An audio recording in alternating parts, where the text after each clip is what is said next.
വിഷ്ണുനായ ministries YouTube ചാനലിലേക്ക് ഏവർക്കും സ്വാഗതം.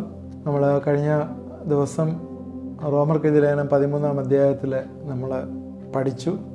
അതിൽ ക്രിസ്തുവിനെ ധരിച്ചുകൊള്ളുകയും നമ്മുടെ ജീവിതങ്ങൾ ജഡത്തിനായിട്ട് ചിന്തിക്കാതെ ദൈവത്തിൻ്റെ മക്കളായിട്ട് ജീവിക്കുകയും ചെയ്യണം എന്നുള്ള ആഹ്വാനത്തോടെയാണ് എൻഡ് ചെയ്തത്. ഇനി 14-ാം അധ്യായത്തിലേക്ക് വരുമ്പോഴേ 14-ാം അധ്യായത്തിൽ പ്രധാനമായിട്ട് ഡീല് ചെയ്യുന്നത് ഒരു യൂണിറ്റിയെക്കുറിച്ചാണ് കൂടുതലും.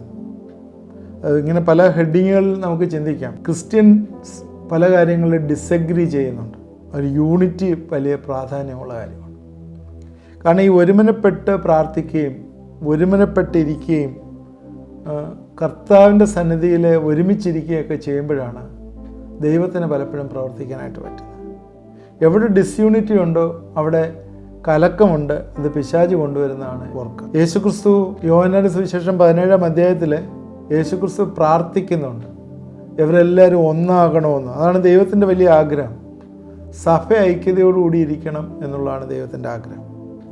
ഇതിൻ്റെ കണ്ടൻസിലേക്ക് നമുക്ക് വരാം. എൻ്റെ പ്രധാനമായിട്ടുള്ളത് ലിബർട്ടി ഇൻ ക്രൈസ്റ്റ്. അത് ക്രിസ്തുവിലുള്ള സ്വാതന്ത്ര്യത്തെക്കുറിച്ച് ഇതിൽ പറയുന്നുണ്ട്. അത് തന്നെ how to handle the liberty in Christ, how to handle differences. എങ്ങനെയാണ് ക്രിസ്തുവിലുള്ള സ്വാതന്ത്ര്യം ഹാൻഡിൽ ചെയ്യേണ്ടത്, എങ്ങനെയാണ് ഡിഫറൻസസ് ഹാൻഡിൽ ചെയ്യുന്നത്, how to consider weak believers, ബലഹീനനായിട്ടുള്ള വിശ്വാസി, അവരെ എങ്ങനെയാണ് നമ്മൾ നടത്തേണ്ടത് എന്നുള്ള ഒരു കാര്യം അതിൽ പറയുന്നു. അതുപോലെ തന്നെ വേറെ അതൊരു ക്ലാസിഫിക്കേഷനകത്ത് ഡിസ്പ്യൂട്ടബിൾ മാറ്റേഴ്സ്, താർക്കിക വിഷയങ്ങൾ, 14-ാം അധ്യായത്തിൻ്റെ 1 മുതൽ 12 വരെയുള്ള വാക്യങ്ങൾ അതിനെക്കുറിച്ച് പറയുന്നുണ്ട്. ഒന്ന് ഡയറ്റിനെ കുറിച്ചാണ്. വെജിറ്റേറിയൻ കഴിക്കണോ നോൺ വെജിറ്റേറിയൻ കഴിക്കണോ എന്നൊക്കെയുള്ള ഡയറ്റ്. വേറൊന്ന് ഡേയെക്കുറിച്ചാണ്. 2D, diet and day. ശബത്ത് ആചരിക്കണോ വിശേഷ ദിവസം ആചരിക്കണോ എന്നുള്ള ഡിബേറ്റ്, ഡിസ്പ്യൂട്ടബിൾ മാറ്റേഴ്സ്. അത് 14-ന്റെ 1 മുതൽ 12 വരെയും. പിന്നെ ഡിസാമിങ് മാറ്റേഴ്സ് എന്ന് പറഞ്ഞാൽ നിരായുധീകരണം എന്ന് വെച്ചാൽ അല്ലെങ്കിൽ ഉപദ്രവകാരികളല്ലാത്ത കാര്യങ്ങൾ. ഡിസാമിങ് എന്ന് പറഞ്ഞാൽ റിമൂവിങ് ഒഫൻസീവ് കേപ്പബിലിറ്റി എന്നുള്ളതാണ് അതിൻ്റെ മീനിങ്. 14-ന്റെ 13 മുതൽ 21 വരെയുള്ള വാക്യങ്ങളിലെ ഉപദ്രവകാരികളല്ലാത്ത കാര്യങ്ങളെക്കുറിച്ചും ഡിസ്കസ് ചെയ്യും. നേരത്തെ നമ്മൾ സംസാരിച്ചത് ഇതാണ്, യൂണിറ്റി പ്രധാനമാണ്. കർത്തൃമേശയിലെ പലരായ നാം ഒരുമിക്കുകയാണ്. യേശുക്രിസ്തു എന്ന ശരീരത്തോടുകൂടി നമ്മൾ ഒരുമിച്ച് ചേരുകയാണ്. ക്രിസ്തു എന്ന തലയും നമ്മൾ ശരീരത്തിൻ്റെ പല അവയവങ്ങളായിട്ട് ഒരുമിച്ച് ചേരുകയാണ്. അവിടെ ആത്മാവിൻ്റെ ഒരു ഐക്യത വരുന്നുണ്ട്. എന്നും ദൈവജനത്തിൻ്റെ ഏറ്റവും വലിയൊരു പ്രോബ്ലം അനൈക്യതയാണ്. വേറെ ഈ അനൈക്യതയൊക്കെ ഉണ്ടാവുന്ന കാര്യം ഹൂ ഈസ് ഗ്രേറ്റർ എന്നുള്ള ചിന്തയിൽ നിന്നാണ് എപ്പോഴും വരുന്നത്. ആരാണ് വലിയവൻ എന്നുവെച്ചാൽ പ്രൈഡ് അല്ലെങ്കിൽ അഹംഭാവം, ഇതിൽ നിന്നാണ് മിക്കവാറും ഈ അനൈക്യതയൊക്കെ ഉണ്ടാവുന്നത്. ഇസ്രായേൽ സഹോദരന്മാർ തന്നെ നമുക്കറിയാവുന്നതാണ്. ഒരു കുടുംബത്തിൽ നിന്ന്, ഒരു പിതാവിൻ്റെ കീഴിൽ നിന്ന് വന്ന് അവസാനം അന്യോന്യ യുദ്ധമായി, ഗോത്രങ്ങൾ മാറി പോരാടി ശലോമോൻ്റെ സമയത്ത് ഇസ്രായേൽ യഹൂദയായിട്ട് രണ്ടായിട്ട് വിഭജിച്ചൊക്കെ പോകുന്ന കാര്യമൊക്കെ നമുക്കറിയാം. പുതിയ നിയമത്തിലേക്ക് വരുമ്പോഴേ പ്രാദേശിക സഭകളുടെ ഇടയിലെല്ലാം ഭിന്നത കാണുന്നുണ്ട്. അത് ഒരു സഭയുടെ കീഴിലല്ല, എല്ലാ സഭയിലും ഉണ്ട്. ചില വാക്യങ്ങൾ അതുമായിട്ട് ചേർന്ന് വായിക്കും. ഇത് ഇൻട്രൊഡക്ഷനായിട്ട് പറയുന്നതാണ്, നമ്മൾ അധ്യായത്തിലേക്ക് കയറിയിട്ടില്ല. എന്നാൽ ഇതൊന്നും നമ്മൾ മനസ്സിലാക്കിയിട്ട് വേണം നമ്മൾ തുടർന്ന് ചിന്തിക്കേണ്ടത്. 1 കൊരിന്ത്യർ 1-10 മുതൽ 13 വരെ എഴുതിയിരിക്കുന്നത് ഇങ്ങനെയാണ്: നാം എല്ലാവരും ഒന്ന് തന്നെ സംസാരിക്കുകയും നിങ്ങളുടെ ഇടയിൽ ഭിന്നത ഭാവിക്കാതെ ഏക മനസ്സിലും ഏക അഭിപ്രായത്തിലും യോജിച്ചിരിക്കണം വേണം എന്ന് ഞാൻ നിങ്ങളെ കർത്താവായ യേശുക്രിസ്തുവിൻ്റെ നാമം ചൊല്ലി പ്രബോധിപ്പിക്കുന്നു. നിങ്ങളുടെ ഇടയിൽ പിണക്കമുണ്ടെന്ന് ക്ലോവയുടെ ആളുകളാൽ എനിക്ക് അറിവ് കിട്ടി. നിങ്ങളുടെ ഒരുത്തൻ പൗലോസിൻ്റെ പക്ഷക്കാരൻ, ഞാൻ അപ്പല്ലോസിൻ്റെ പക്ഷക്കാരൻ, ഞാൻ കേഫാവിൻ്റെ പക്ഷക്കാരൻ, ഞാൻ ക്രിസ്തുവിൻ്റെ പക്ഷക്കാരൻ എന്ന് പറയും. ഇത് 1 കൊരിന്ത്യർ 1-ാം അധ്യായത്തിൽ പറയുന്ന ഭാഗമാണ്. 1 കൊരിന്ത്യർ 6-ാം അധ്യായത്തിലേക്ക് വരുമ്പോഴത്തേക്ക് അവർ അത് കുറച്ചും കൂടി അങ്ങ് വല്ലാത്തൊരായി വ്യവഹാരത്തിന് പോകാനായിട്ട് തുനിയുന്നതായിട്ട് കാണും. പക്ഷെ ജാതികളിൽ ഒരിക്കലും വ്യവഹാരത്തിന് പോയി തുനിയാണ്. 1 കൊരിന്ത്യർ 6-ന്റെ 1 മുതൽ 8 വരെ കാണുന്നുണ്ട്. അത് കോരിന്ത്യ സഭയിൽ ഉള്ള കാര്യമാണ് ഈ പറയുന്നത്. കോരിന്ത്യ സഭയിലെ സഹോദരന്മാർ തമ്മിൽ ഐക്യമില്ലാതെ അവർ അന്യോന്യം തന്നെ വ്യവഹാരം ഉണ്ടായാൽ വ്യവഹാരത്തിന് വേണ്ടി പോകുന്നത് വരെ പറയുന്നുണ്ട്. 5-ാം വാക്യത്തിൽ ഇങ്ങനെ, നിങ്ങൾ ലജ്ജയ്ക്കായി ഞാൻ ചോദിക്കുന്നു, ഇങ്ങനെ സഹോദരന്മാർക്ക് മധ്യേ കാര്യം തീർപ്പാൻ പ്രാപ്തിയുള്ളൊരു ജ്ഞാനി നിങ്ങളുടെ ഇടയിലില്ലേ? സഹോദരനോട് വ്യവഹരിക്കുന്നു, അത് അവിശ്വാസികളുടെ മുമ്പിൽ തന്നെ. അത് പൗലോസ് ആ രീതിയിൽ ആണ് അവരോട് സംസാരിക്കുന്നത്. ഗലാത്യ സഭയിലേക്ക് വന്നു കഴിയുമ്പോഴത്തേക്ക്, ഞാനിത് എല്ലാ സഭയുടെയും കാര്യം പറയുകയാണ്, ഗലാത്യ സഭയിലേക്ക് വന്നു കഴിയുമ്പം ഗലാത്യർ 5:15 ഇങ്ങനെയാണ് എഴുതിയിരിക്കുന്നത്, നിങ്ങൾ അന്യോന്യം കടിക്കുകയും തിന്നുകയും ചെയ്താലോ ഒരുവനാൽ ഒരുവൻ ഒടുങ്ങിപ്പോകാതിരിപ്പാൻ സൂക്ഷിച്ചോളൂ. ഇതെന്താണ് ഈ കടിക്കുകയും തിന്നുകയൊക്കെ ചെയ്യുന്ന? കാട്ടുമൃഗങ്ങളെ പോലെയായി ഗലാത്യർ. അന്നേരം ആ രീതിയിൽ ഇരിക്കുന്ന ആൾക്കാർ, അവിടെയും അതുപോലെ യൂണിറ്റി ഇല്ല, പ്രശ്നങ്ങളാണ് സഹോദരന്മാർ. എഫേസ്യർക്ക് എഴുതിയ ലേഖനം വരുമ്പോഴത്തേക്ക് എഫേസ്യർ 4:3 വാക്യത്തിൽ, ആത്മാവിൻ്റെ ഐക്യത സമാധാന ബന്ധത്തിൽ കാപ്പാൻ ശ്രമിക്കുകയും ചെയ്യുവിൻ. മേളിയിട്ടുണ്ട്, പൂർണ്ണ വിനയത്തോടും സൗമ്യതയോടും ദീർഘക്ഷമയോടും കൂടെ സ്നേഹത്തിൽ അന്യോന്യം പൊറുക്കുക. എഫേസ്യ സഭയിലും അന്യോന്യം ക്ഷമിക്കാൻ വയ്യാത്ത സാഹചര്യങ്ങളുണ്ടായിരുന്നു. ഇതേ കാര്യങ്ങൾ കൊലോസി സഭയിലുണ്ട്. ഞാൻ എല്ലാ വാക്യങ്ങളെടുത്ത് വായിക്കുന്നത്. കൊലോസിയർ 2:1 മുതൽ 2 വരെ നിങ്ങളുടെ ഹൃദയം ചേർന്നിരിക്കാനായിട്ട് നിറ്റ് ടുഗദർ എന്ന് പറയുന്നുണ്ട്. ഫിലിപ്പിയർ 2:2, ഫിലിപ്പിയർ 3:2, ഫിലിപ്പിയർ 2:2 നിങ്ങൾ ഏക മനസ്സുള്ളവരാവണം എന്ന് പ്രത്യേകം പറയുന്നുണ്ട്. അവിടെയും ഭിന്നതയുണ്ട്. 3:2 സഹോദരിമാർ തമ്മിലുള്ള പ്രശ്നത്തെക്കുറിച്ച് പറയുന്നുണ്ട്. ഇപ്പോൾ റോമർ 15-ാം അധ്യായത്തിൽ വരുമ്പോഴും അത് പറയുന്നുണ്ട്, നിങ്ങൾ ഐക്യമത്യപ്പെട്ടിരിക്കണമെന്ന് റോമർ 15-ാം അധ്യായത്തിൽ പറയുന്നു. എന്നിട്ട് നമ്മൾ പറഞ്ഞ കോരിന്ത്യ സഭ, ഗലാത്യ സഭ, എഫേസ്യ സഭ, കൊലോസ്യ സഭ, ഫിലിപ്പിയ സഭ, റോമർ സഭ, ഇവിടെ എല്ലാം തന്നെ സഭകളിൽ പ്രശ്നമുണ്ടായിരുന്നു. ഈ സഭകളിലെ പ്രശ്നം അത് അന്നേ തുടങ്ങിയിരിക്കുക. അതിന് മുമ്പേ ഉണ്ടായിരുന്നല്ലോ ഗോത്രങ്ങൾ തമ്മിലെ പ്രശ്നം, യുദ്ധങ്ങളുണ്ടായിരുന്നു. അപ്പോസ്തല പ്രവൃത്തി 15-ാം അധ്യായത്തിൽ വരുമ്പോഴേ നമുക്കറിയാം, അവിടെ ഫസ്റ്റ് ക്രിസ്ത്യൻ കൗൺസിൽ അവിടെയായിരുന്നു. അവിടെ തുടങ്ങിയിട്ട് പത്രോസ് ലേഖനം എഴുതി സഭകൾക്ക് എഴുതുന്നു, അധിക ഭാരം ചുമത്തരുത്. യഹൂദന്മാരും ജാതികളും തമ്മിലുള്ള പ്രയാസങ്ങൾ, റീപ്ലേസ്മെൻറ്റ് തിയറിയെക്കുറിച്ച് നമ്മൾ സംസാരിച്ചതാണ്. എന്നിട്ട് ഇങ്ങനെയുള്ള അഭിപ്രായ വ്യത്യാസങ്ങൾ സഭയിലുണ്ട് എന്ന് നമുക്ക് മറന്നു പോകരുത്. അതുകൊണ്ട് എന്ന് പറഞ്ഞ് സഭ ഇല്ലാതെ പോവുക അല്ല, എന്നാൽ ആ യൂണിറ്റി, ഈ സ്വാതന്ത്ര്യം ഉണ്ടെങ്കിലും ആ യൂണിറ്റി ആവശ്യമാവുന്നു എന്ന് മനസ്സിലാക്കിക്കൊണ്ട് റോമർ 14-ാം അധ്യായത്തിലെ ഈ ക്രിസ്തീയ സ്വാതന്ത്ര്യം ഏത് രീതിയിൽ നമ്മൾ ഉപയോഗിക്കണമെന്ന് പൗലോസ് പഠിപ്പിക്കുന്നു. ഇനി നമ്മൾ അതിലെ വാക്യങ്ങളിലേക്ക് വരാം. റോമർ 14-ാം വാക്യം വായിക്കാം. സംശയ വിചാരങ്ങളെ വിധിക്കാതെ വിശ്വാസത്തിൽ ബലഹീനനായവനെ ചേർത്തുകൊള്ളു. ഇവിടെ നമ്മുടെ സഹോദരനോട് ഏത് രീതിയിൽ പെരുമാറണം എന്നുള്ള ഒരു ചിന്തയാണ് ഇവിടെ വരുന്നത്. വിശ്വാസത്തിൽ ബലഹീനൻ എന്ന് പറയുമ്പോഴേ വിശ്വാസത്തിൽ ബലമുള്ളവനും ഉണ്ട്. വിശ്വാസത്തിൽ ബലഹീനരായവരും വിശ്വാസത്തിൽ ബലമുള്ളവരും സഭയിലുണ്ട്. വിശ്വാസത്തിൽ ബലമുള്ളവരെ സ്ട്രോങ് ബിലീവേഴ്സ്, അവർ വീക്ക് ബിലീവേഴ്സിനെ ചേർത്ത് കൊള്ളാനാണ് പറയുന്നത്. എന്നാൽ അഭിപ്രായ വ്യത്യാസങ്ങൾ, വിശ്വാസത്തിൽ ബലഹീനരായവരെ സ്വാഗതം ചെയ്യണം. അതിന് വേറെ രീതിയിൽ പറഞ്ഞാൽ, അഭിപ്രായ വ്യത്യാസങ്ങളുണ്ടെങ്കിൽ ഒരു വിവാദത്തിൽ ഏർപ്പെടാനല്ല, അത് മനസ്സിലാക്കി അവരെ അക്സെപ്റ്റ് ചെയ്യാനും ക്ഷമിക്കാനും ഉള്ള കഴിവ് സ്ട്രോങ് ആയിട്ടുള്ള ബിലീവേഴ്സിനുണ്ടാവണം എന്നാണ് പറഞ്ഞത്.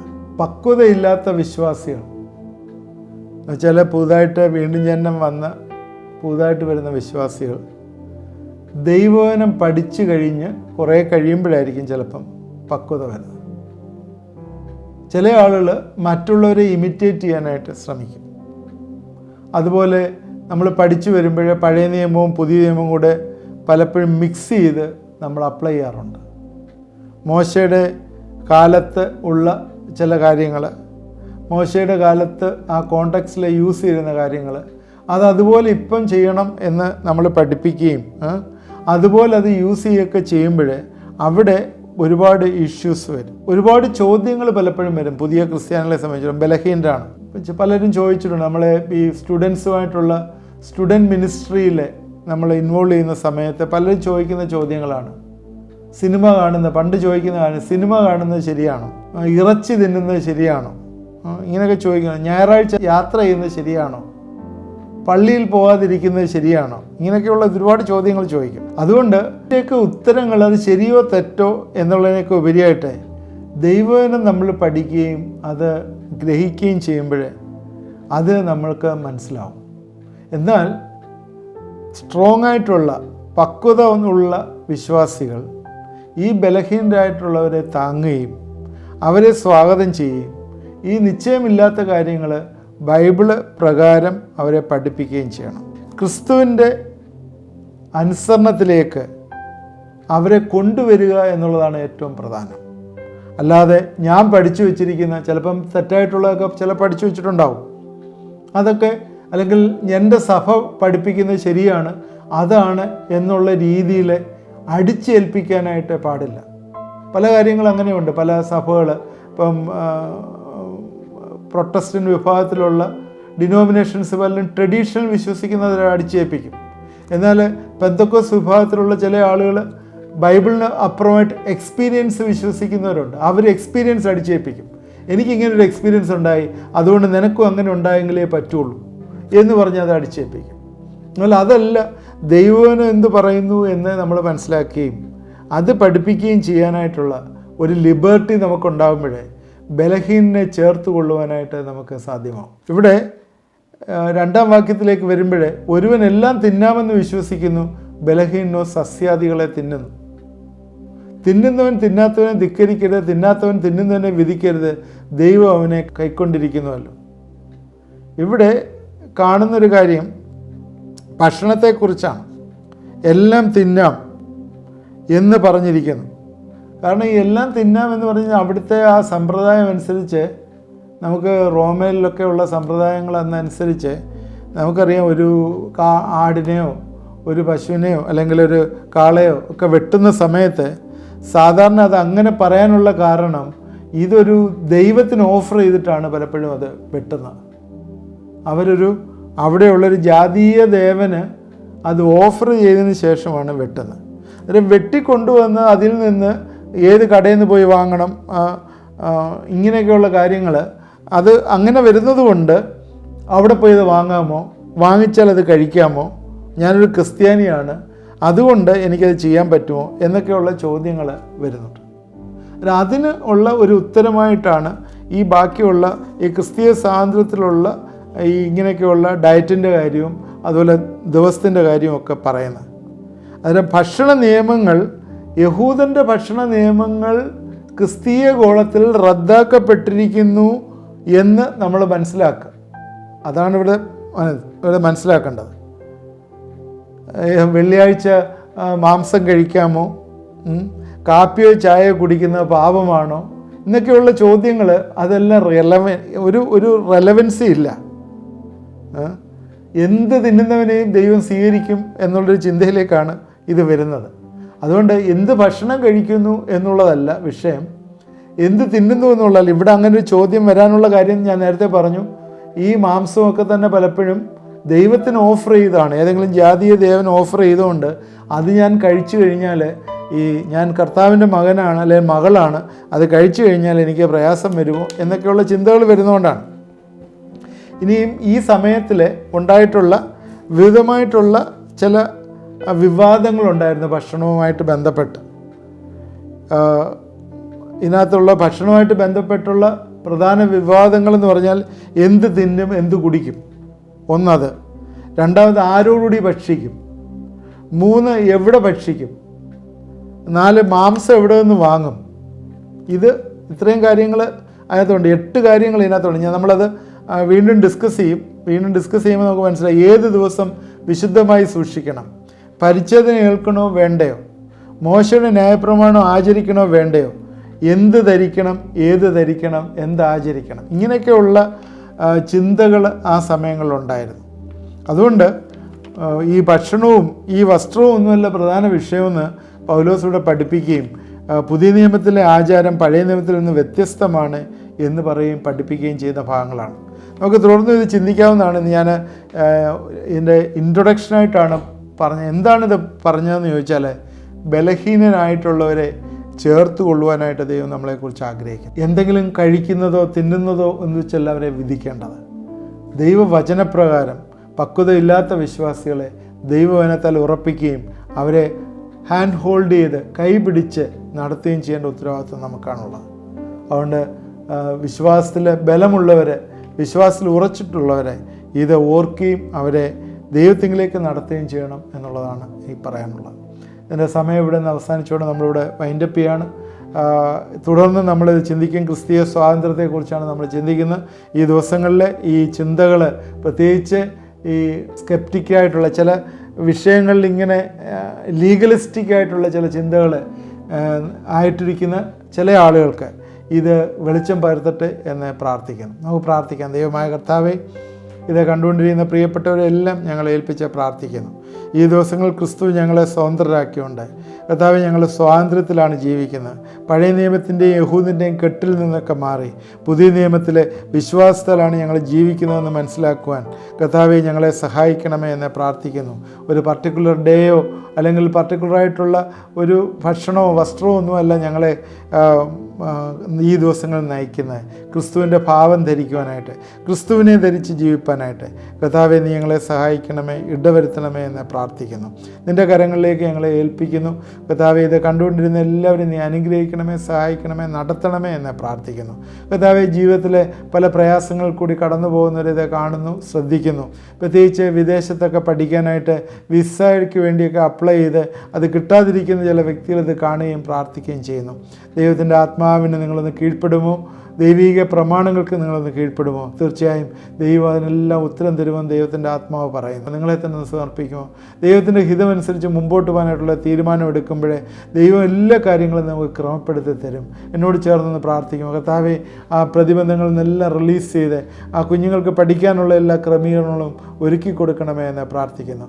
ഹയർ സ്റ്റഡീസിന് പോകാനായിട്ട് പൈസ ഇല്ലാതെ വിഷമിക്കുകയും ബുദ്ധിമുട്ടുകയും ചെയ്യുന്ന ചില മാതാപിതാക്കളെ പ്രാർത്ഥിക്കുന്നു. ദൈവമേ, അവർക്ക് വേണ്ടതായിട്ടുള്ള ഫൈനാൻഷ്യലായിട്ടുള്ള റിസോഴ്സ് നീ ഒരുക്കി കൊടുക്കുകയും സഹായിക്കുകയും ചെയ്യണമെന്ന് പ്രാർത്ഥിക്കുന്നു. പിതാവിൻ്റെയും പുത്രൻ്റെയും പരിശുദ്ധാത്മാവിൻ്റെയും നാമത്തിൽ അനുഗ്രഹിച്ച് പ്രാർത്ഥിക്കുന്നു. എന്നോട് ചേർന്ന് നിങ്ങളൊന്ന് പ്രാർത്ഥിക്കുമോ? ദൈവത്തിൽ നിന്ന് വലിയ റിലീസ് ഈ ദിവസങ്ങൾ വന്നു ചേരും. ദൈവമേ, പ്രാർത്ഥന കേൾക്കുകയും അനുഗ്രഹിക്കുകയും ചെയ്യുന്ന ഓർത്ത് സ്തോത്രം. യേശു ക്രിസ്തുവിൻ്റെ നാമത്തിൽ പ്രാർത്ഥിക്കുന്നു, കേൾക്കുമാറാണമേ. ആമേൻ. ഏത് രീതിയിൽ ഇത് നിങ്ങൾക്ക് പ്രയോജനപ്പെട്ടു എന്ന് അറിയിക്കുന്നത് നല്ലതാണ്. പ്രയർ റിക്വസ്റ്റുകൾ നിങ്ങൾക്ക് അറിയിക്കാം. നിങ്ങൾക്ക് വേണ്ടി പ്രാർത്ഥിക്കുന്നതാണ്. ഇത് മറ്റുള്ളവർക്ക് ഷെയർ ചെയ്ത് കൊടുക്കുകയും അതുപോലെ ഈ ദിവസങ്ങളിൽ എല്ലാ ദിവസങ്ങളും 9:30 മണിക്ക് നിങ്ങളുടെ ഭവനത്തിൽ ഇത് എത്തുന്നുണ്ട്. ഇത് കാതോർത്തിരിക്കുക. കണ്ടിന്യൂസ് ആയിട്ട് ഇത് കാണുക. ഏതെങ്കിലും മിസ് ചെയ്തു പോയെങ്കിൽ പ്രീവിയസ് എപ്പിസോഡ് കാണുക. ദൈവം നമ്മളെല്ലാവരെയും അനുഗ്രഹിക്കുമാറാകട്ടെ.